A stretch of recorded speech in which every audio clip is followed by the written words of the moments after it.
Sure. Hi, everyone. I'm Rebecca. I'm 25. I live in New York.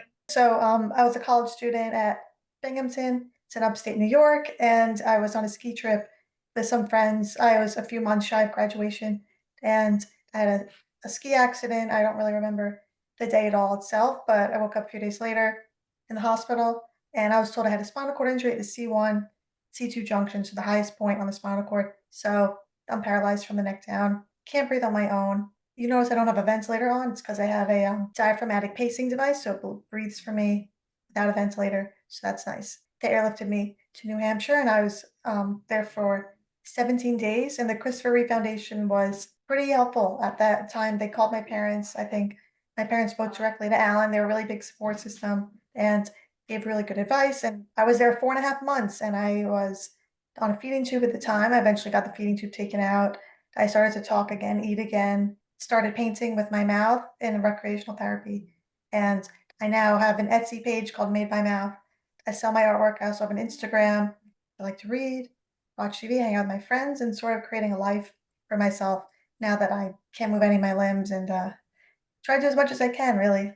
What do you want to see in terms of a cure? For able-bodied people, their idea of a cure is running and walking, and what would enhance your life? Personally, I don't think about walking, running a lot. Like, I don't think that would really enhance my life nearly as much as like being able to just use my arms, and because that's where the independence comes from. So even if I was ventilator dependent, but could use my arms, like that would be everything. Like to me, like I would love to brush my teeth again, love to feed myself. Like all those things are what I think about. So I am going to let my colleague Alan talk a little bit more about ARC and this particular device and what it means to be able to get to use it.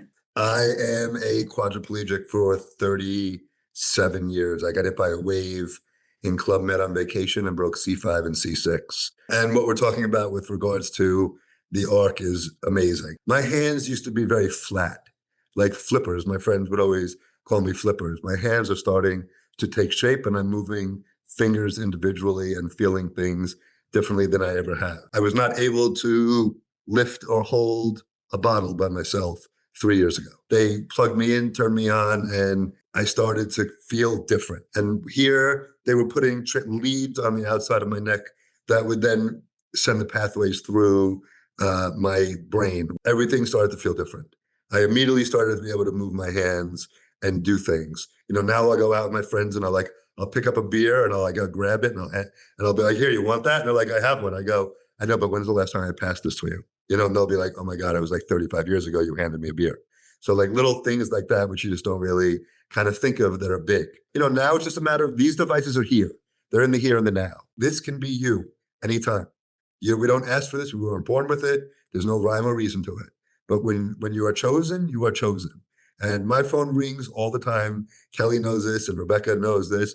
I take the calls. We get them through the resource center. We help them out. And that's kind of what we do on a daily basis at the foundation. You guys should be really proud of running for an organization that is in need of it. We're on a cutting edge. We're not going to let people push us around. No pun intended. But, you know, with everything that Kelly was talking about with the government and things along those lines, we don't take no for an answer. And we're not going to. And you guys are soldiers this year. You are people on the streets that are representing us and should be proud as hell. And, you know, we're living our lives while these treatments are coming that are going to give us the best quality of life as time changes. Every phone call I'm on all day long, I wear Team Reeve on my chest all day long. I was very friendly with Christopher. I was friendly with Dana. You know, I've kind of been helping out a lot of people in this world for 37 years. And like I said, thank you guys, really. I look forward to being there at the luncheon, meeting a lot of you, and then seeing you all at the finish line.